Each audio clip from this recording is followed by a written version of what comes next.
itong pagtitipon namin ay malalim,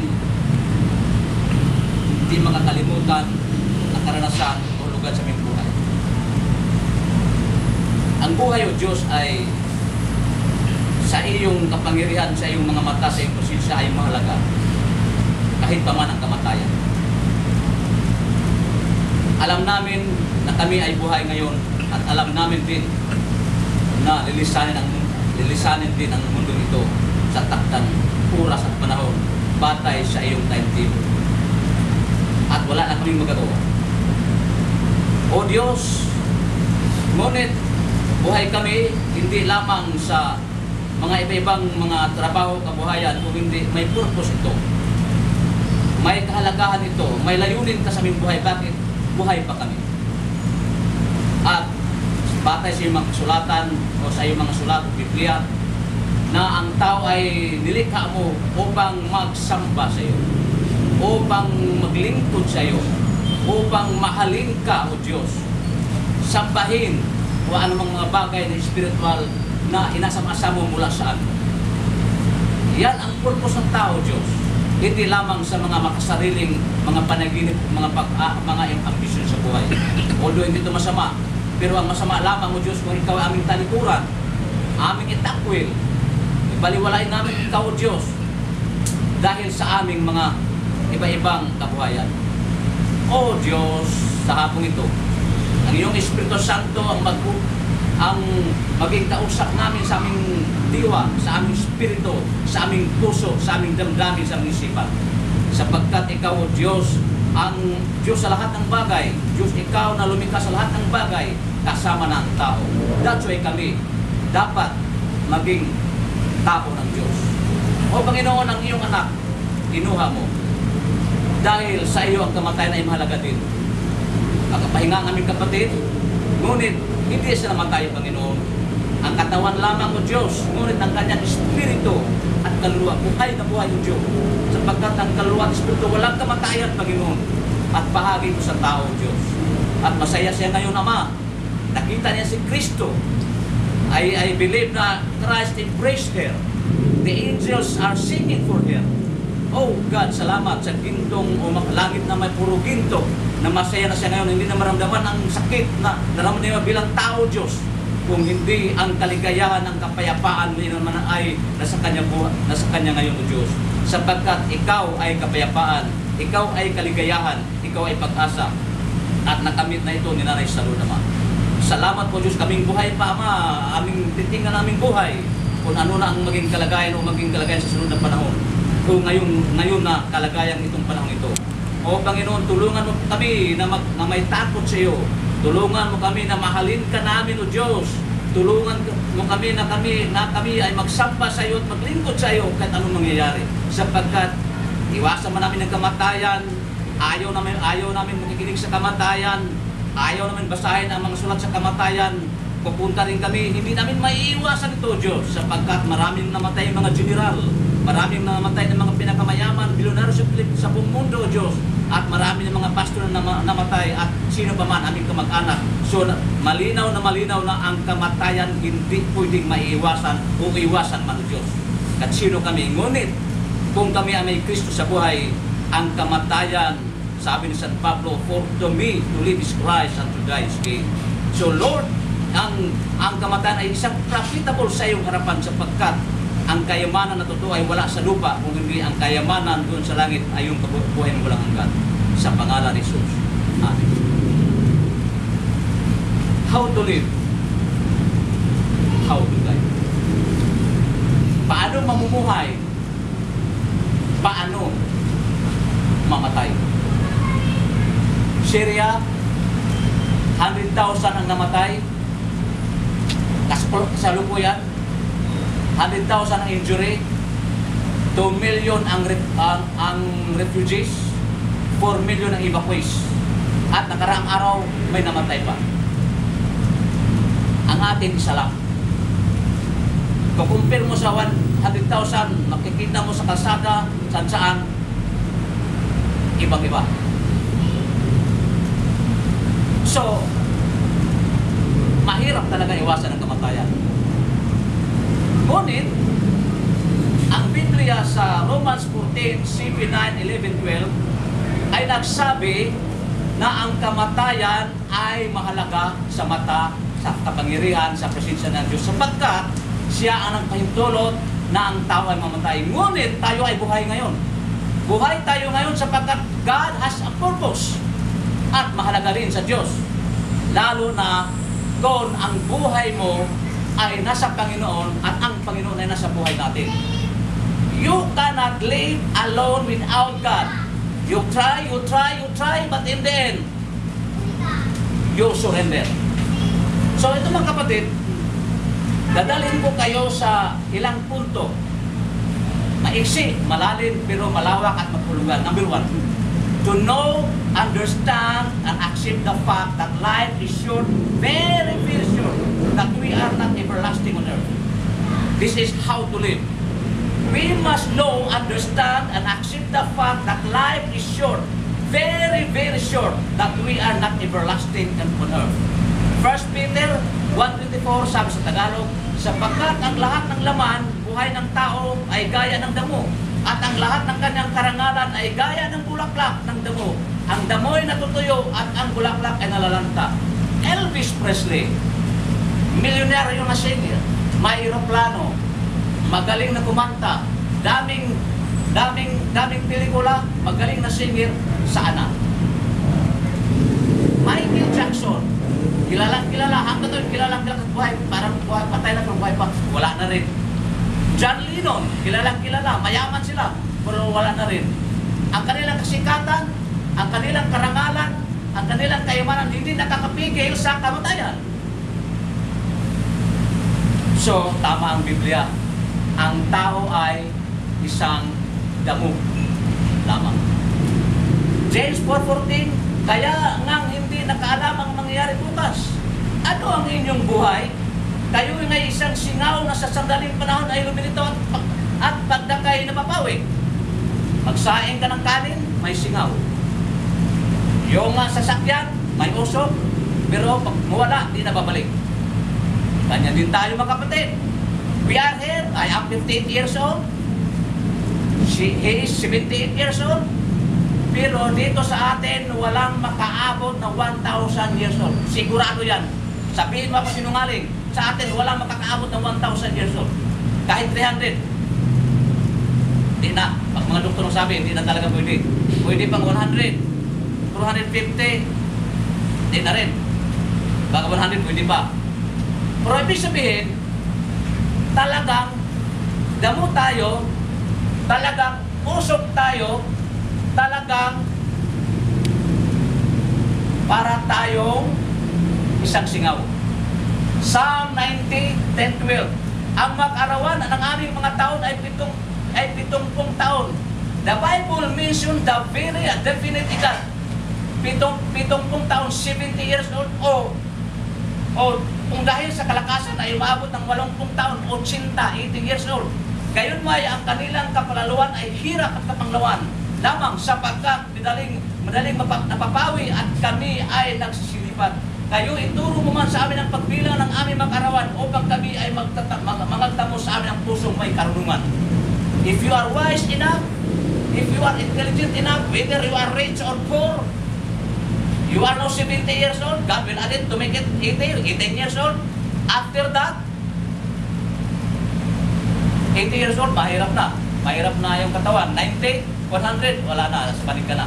So yan mga kapatid, na the Bible declares, the Bible emphasizes, the Bible does not deny the facts that we are just as grasses, singaw, puso, at edad natin ay hindi na pwedeng dugtungan.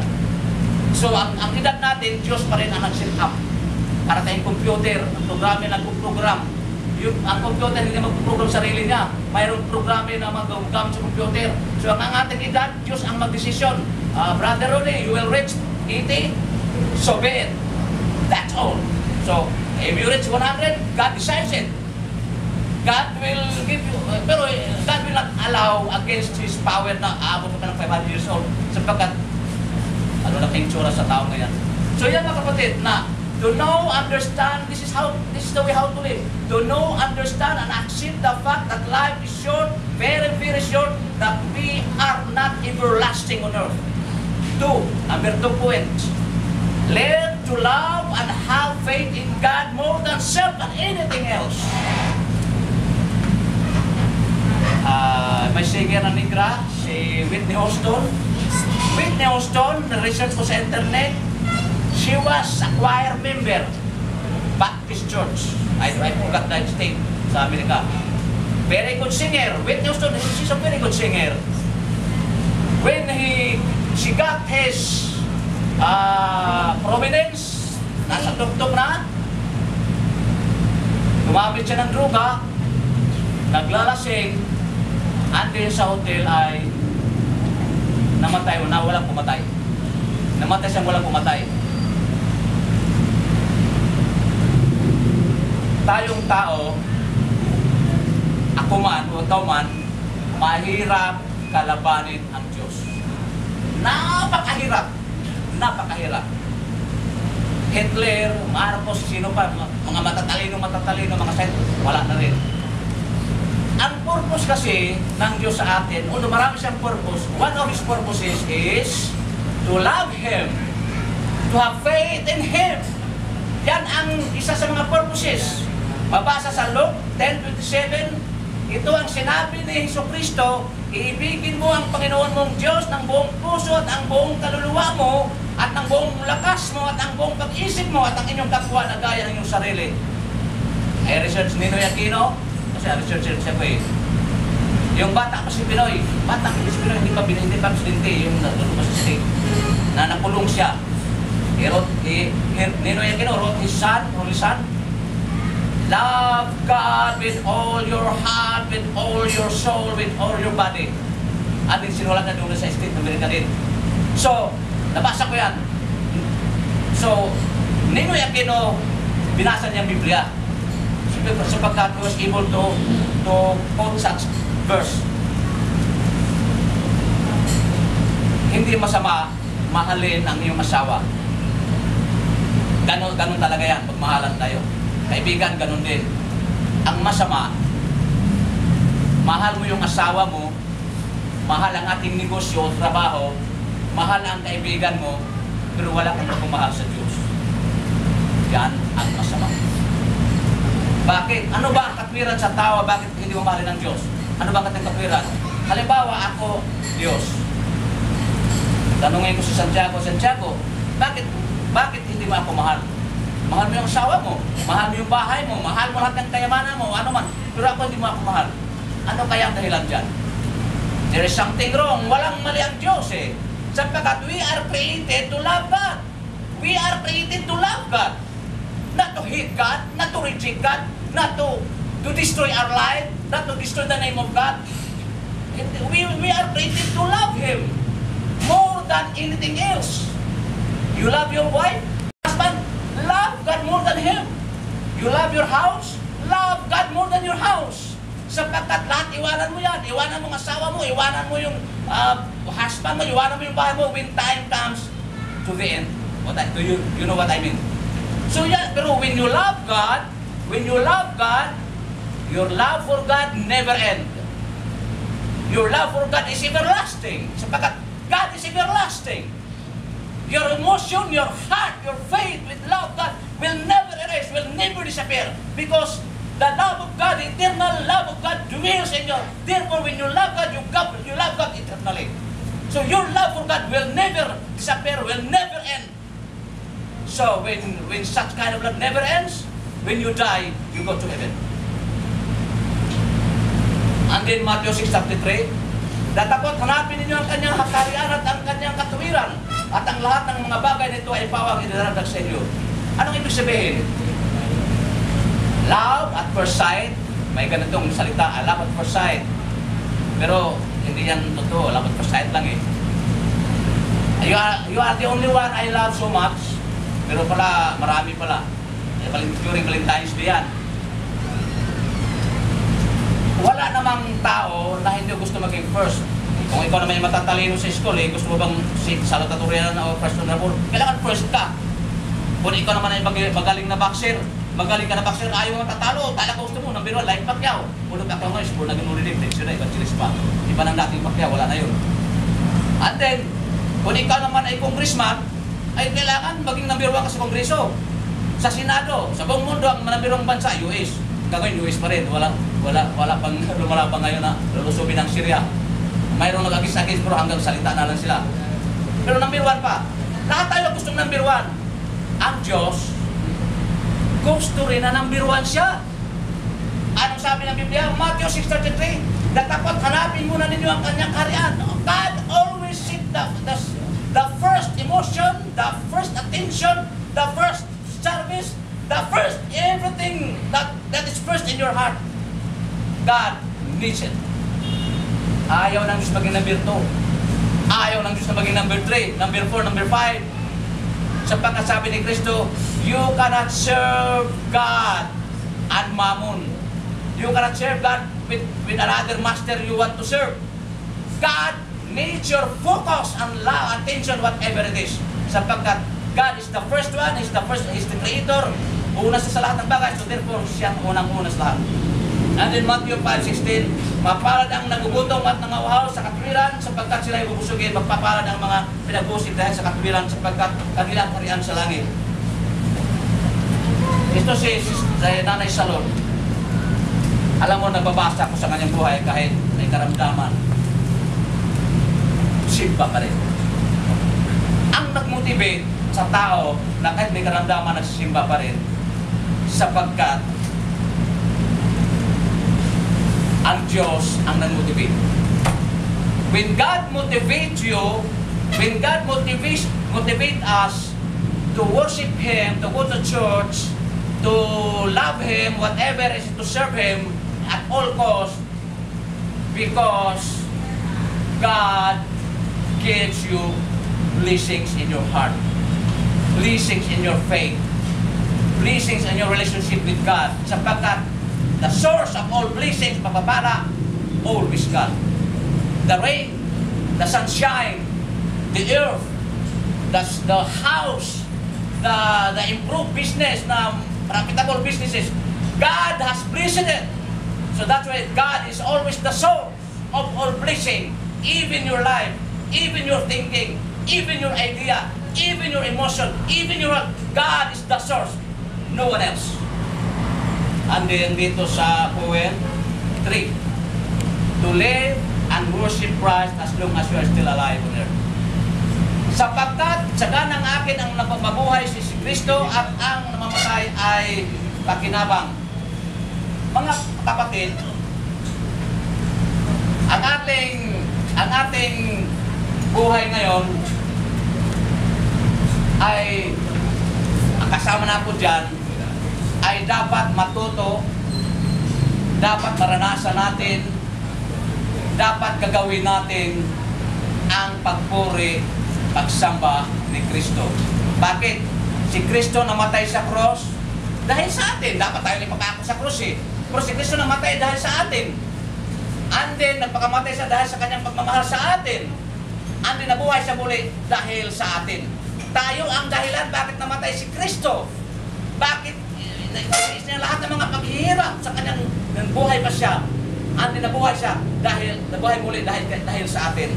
So wala tayong katwiran, wala tayong dahilan, wala tayong ano pang alibay na hindi mo sambahin si Kristo. Sa John 46, sinabi sa kanya ni Jesus, ako ang daan at ang katotohanan at ang buhay. Sino man ay di makaparoon sa Ama kundi sa pamamagitan ko. Anong klaseng daan? Hindi daan sa tagig. Daan papuntang langit si Kristo.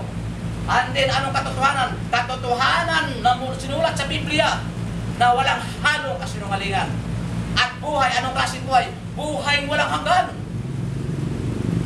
Kahit ikotin mo ang US, ikotin mo ang Switzerland, ang Europe, lahat, hindi ka makakita ang buhay walang hanggan. There is no place in this on earth na mayroong buhay eternal life. Walang-wala. Hindi mo makikita, hindi mo mababasa o masumpungan sa church o sa bahay, tahanan. Si Kristo Jesus lamang ang ating buhay walang hanggan. Without Christ, you cannot find anywhere in the world.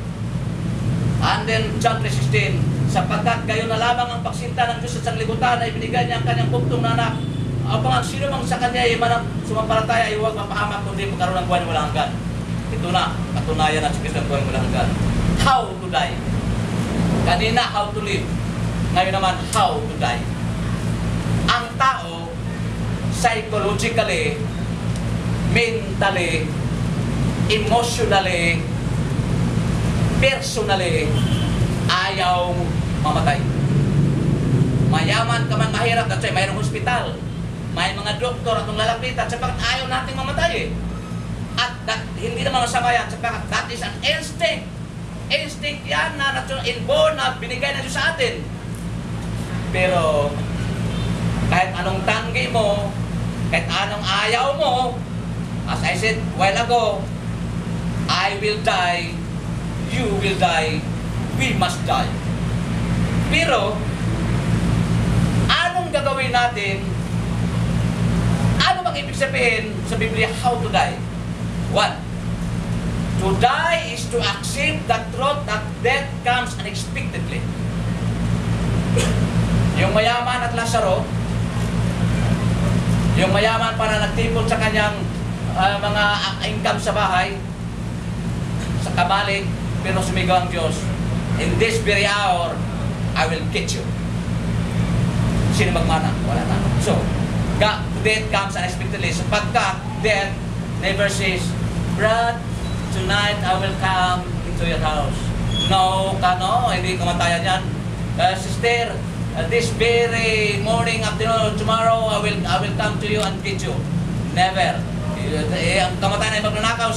So we are always unprepared when that such come. But when you are in Jesus Christ, when you believe in Jesus Christ, kahit ikaw ay matanda, malakas at mayaman at hindi mayaman, you are not afraid of death sapagkat you are always prepared to face death, to accept the reality of death sapagkat death is the blessings of another life.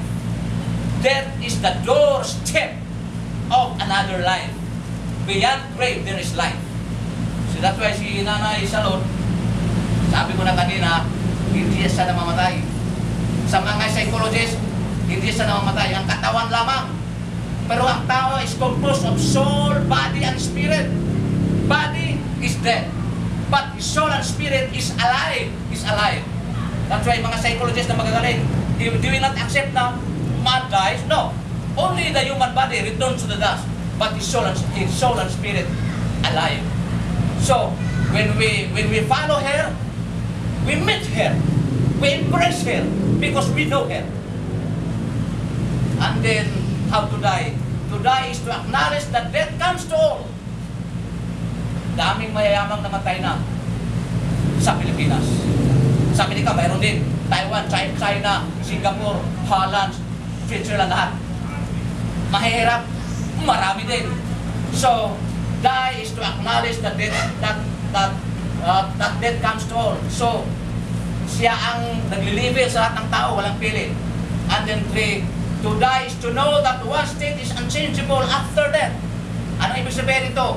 Kung ako ay mamatay, kung ako man saan nilalagay sa Diyos, hindi na pwedeng ililipat pa. Ano ibig sabihin ko pa? Ilinawin ko. Si Nanay Salud, nasa langit na. Walang kaduda-duda yan. Nasa langit na. Hindi na siya pwede ililipat sa impyerno. She will stay there forever and ever and ever. Till we die, we come and we meet her. Until yung tao namang iba, kung mamatay na sa impyerno, hindi ka na pwede ililipat sa langit. Sapagkat, sabi dito, to die is to know that one state is unchangeable after death. And then number 4, to die is to understand that death does not destroy you. Anong ibig sabihin nito? Ang ating espiritu, ang ating kaluluwa, walang kamatayan. Susunugin mo yan, di mamatayan. Ang ating katawan, talagang kusang babalik sa alabog. So, kung nasa langit ka, maalaala mo ang mister mo. Malaala ang iyong kamag-anak, mga apo, mga apo sa tuhod. Maalaala, sapagkat your memory, your remembrance in the mind of your soul and spirit the same as usual. Naalala ba ninyong Lazaro at mayayaman? Nasa impyerno pero naalala niya ang kanyang mga anak. That's the way it is. Na maalala natin, that's why si Nanay Salud, she remembers her husband this very hour. Kanyang mga apo. That's what the Bible says. She remember the house, the businesses, the UCCP, the pastor, even myself, she knows very well about myself, my baby. So, yan ang kagandahan doon. So that's why to die is to understand that death does not destroy you. To die, number 5, to die is to believe that death is only transition for there is resurrection. Ito pa. Resurrection. Iba, hindi ko naniwala ang resurrection. Gawa-gawa lang ng pastor yan, gawa-gawa lang ng UCPN, gawa-gawa. Ang Biblia nagsasabi na ang talagang may resurrection. When Christ comes during rapture time, and in this Nanay Salud will be buried this Tuesday. When Christ comes, year 2014, 15, 16, she will be resurrected. Sapagkat God has the power to do it. Sapagkat God is very powerful. Nothing, walang bagay na hindi kaya gawin ng Diyos. She will be resurrected. And then I will be resurrected. Lahat tayo will be resurrected when we die. So we will be together in the clouds. And then, 6, to die is we must know that we are not eternal here on earth, but rather we look forward for eternal direction of destiny. My destiny is not taking. I will stay for a while, but my eternal destiny is heaven. My eternal destiny is the kingdom of God, and that's yours. The same as me. So that's what the Bible says. So, we must, since our eternal direction destiny is heaven, we look to heaven. We feel heaven. We go forward to heaven. We love heaven. We love God, the eternal King. And then 7, to die is we must accept the fact of the existence of eternity beyond grave. Nanay Salud, that the day, following days, she will be buried, but beyond the grave, naguna ng kanyang kalawang spirit sa kamay ng Diyos, sa piling ng Diyos. Sino? Sa piling ng Diyos. Very exciting. You feel happy, enjoyment, piling ng Diyos. Acknowledge that our Lord prepares for us a many mansions in heaven. He said, I am the way, the truth, and the life, and I will prepare mansion. Hindi one, hindi two, many mansions. At nakakita ba kayong mansion? Ako nakita na yung bahay ni Senator Wim, parang mansion na rin. Malacanang mansion yan, White House, mansion yan eh. This is the mansion, this is a house, a good house. O ang iba ang usapan ng mansion. God is good. God prepares for us many mansion. Mansions is yours. I have my mansion, you have my mansion, we will stay there, such mansion. So di ba, lalong matuwa tayo, lalong maging masaya dahil may mansion tayo. Labalibas ating bahay dito sa Taguig o sa Laguna o sa mga bahay dyan. And then, ito pa, to die is we must prepare and ready to die with full of assurance and security as what St. Paul said in 2 Timothy 4:6-8. Sapagkat ako'y inaalay na at ang panahon ng aking pagpanaw ay dumating na. Nakipagbaka ako ng mabuting pakikipagbaka.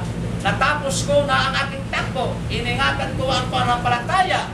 Buhat ngayon ay natataan sa akin ang putong ng katwiran na bibigay sa akin ng Panginoon.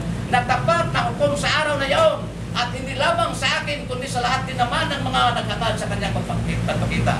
Si San Pablo ang nagsabi ito. So, i-invert ko.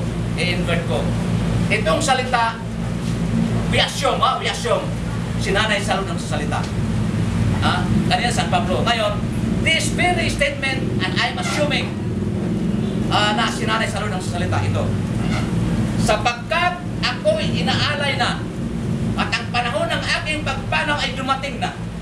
Nakipagbaka ako ng mabuting pagkikipagbaka. Natapos ko na ang aking takbo. Iniingatan ko ang panampalataya. Buhat ngayon ay natataan sa akin ang putong nakatwiran na ibibigay sa akin ng Panginoon na tapat na hukom sa araw na yaon. At ang hindi lamang sa akin, kundi sa lahat din naman ng mga naghatag sa kanyang pagpakita, kasama sa aking kabiyak. So gano'n mga kapatid, ang kahalagahan pag ikaw ay Kristiyano. Kristiyano lamang ang magkaroon ng ganitong karanasan. Kung wala ka pang ang Kristo, I will say nothing, but the Bible says something. So yan ang mga kapatid. So, si Kapatid Rode, which I respect him very much, dapat hindi biging malungkot. Kung mayroong kalungkutan, hindi masyado. Ipasok mo sa puso mo, I will meet my wife someday. I will meet her. I will meet her. Embrace her. And we together will praise the Lord in heaven. Although asok na may kalungkutan, psychologically, emotionally, pero mawala yan sapagkat the Lord will never permit His sons and daughters to remain in kalungkutan sapagkat depression will destroy us. But the joy of the Lord, the strength of the Lord, the power of the Lord will never destroy us, but will help us to make us healthy, spiritually, emotionally, psychologically, mentally, socially, relationally sa ating mga apo. So, pasalamat tayo na ako nagpapasalamat, although I was surprised when Sister Ruth text me about memorial service dito. Parang umaya pa pero kinukontrol man ako sapagkat I love this one.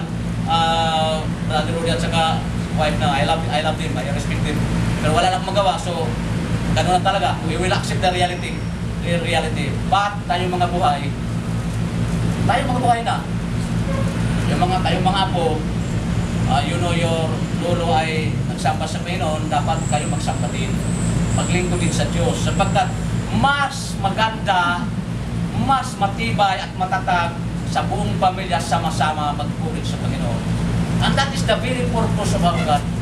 That we together love God, not only loving Him in lips, in feeling, we love Him at heart. We love Him in our mind, in our soul and spirit, in our consciousness and subconsciousness. The whole total being must love the Lord. Because when you do it, God will love you, will protect you, will bless you, will give you peace, will He give you strength. He is always with you, upon you, and in you. Sapagkat the Lord, when He loves us truly, honestly, and sincerely. How to live? How to die? You know the facts. Listen, what I say, you know the facts, you know the reality, you know the truth. Panginoon, o Diyos,